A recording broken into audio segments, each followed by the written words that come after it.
All right, so I want you to imagine something. Picture a city, but not just any city. This one has a secret. Beneath the surface of its normal streets and avenues, there's this whole other hidden network of paths. It's like a secret circulatory system woven right into the buildings themselves. Well, that city is real, and it's Lyon, France. And that's exactly what we're going to uncover. I mean, glides through it. That really paints a picture, doesn't it? It's not just about getting from point A to point B. It's about this fluid, almost magical way of moving through a city. So what's the secret? What exactly lets you glide through Lyon? Well, the answer is a single word, traboule.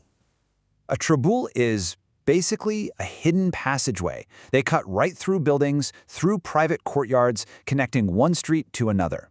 Just think of them as these secret shortcuts, completely invisible from the main road. Okay, so how in the world do you even find one of these things? This is where it gets really fun, because it's not like they have big signs pointing the way. Finding a traboule? Well, it feels like you're starting a real adventure, looking for a secret door to another world. So picture this. You're walking down a street in Vieux Lyon. That's the old town. You see this door, just a plain, heavy-looking wooden door. Nothing special. But you give it a little push, and it opens. Suddenly, you're not on the street anymore.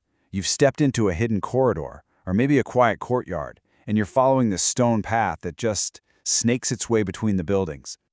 And what's inside? It's absolutely stunning. I mean, we're talking about these incredible spiral staircases climbing up towers, beautiful arched galleries that look like they're straight out of the Renaissance, cool, quiet stone corridors. It's this amazing space that's not quite indoors, but not quite outdoors either. It just totally blurs the lines. But look, these passages aren't just pretty architectural quirks. They're so much more than that. Honestly, they're kind of like portals. When you walk through a traboule, you're literally walking through the layers of Lyon's amazing history. I mean, just look at the timeline. It all starts way, way back in the 4th century. The whole point back then was just to get to the Saône River quickly. Simple enough, right? But then you get to the Renaissance, and they become absolutely essential for the city's silk weavers. Fast forward again to World War II, and suddenly they're life-or-death escape routes for the French resistance. And today? Well, today, they're a kind of living museum for all of us to explore. So let's zoom in on that silk era for a minute, during the Renaissance. Because this is probably the traboule's most famous role. It's when they became completely intertwined with Lyon's identity as the heart of the silk trade. To really get this period, you need to know about a few key players. First, you have the Quenots. These were the silk weavers, and they lived and worked on this big hill called the Croix-Rousse. Now, their problem was they had to get these huge, expensive bolts of silk down to the merchants in the old town, Vieux Lyon.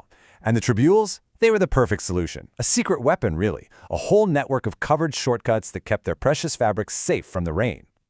But the story doesn't end there. It takes a much darker and, frankly, a much more heroic turn. That same secret nature that was so great for business, it was about to become a tool for survival and for rebellion.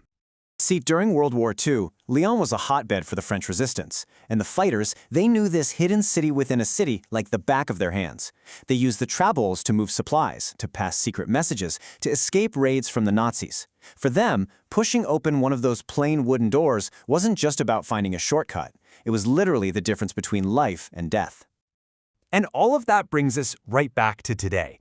You can almost feel the history in these passages. You know, the ghosts of the silk weavers and the resistance fighters. But their purpose? Well, it's changed all over again. I mean, just think about the shift. Back then, it was all about practicality. You used a traboule for safety, for secrecy, or just to keep your stuff from getting rained on. But now? Now it's all about discovery. You're not exploring them to stay dry. You're exploring them to connect with the very soul of the city, to literally touch its past. This quote just nails it, doesn't it? Walking a traboule is like flipping through the city's footnotes. It's perfect. You spend most of your time in the main text of the city, right, on the busy streets.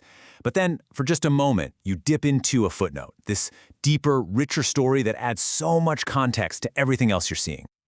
So, in the end, the traboules of Lyon are a powerful reminder, I think. They show us that pretty much every city has its own hidden layers, its own secret history. Lyon's are just, a bit more literal than most. And it really makes you wonder, doesn't it? What secret stories does your city hold?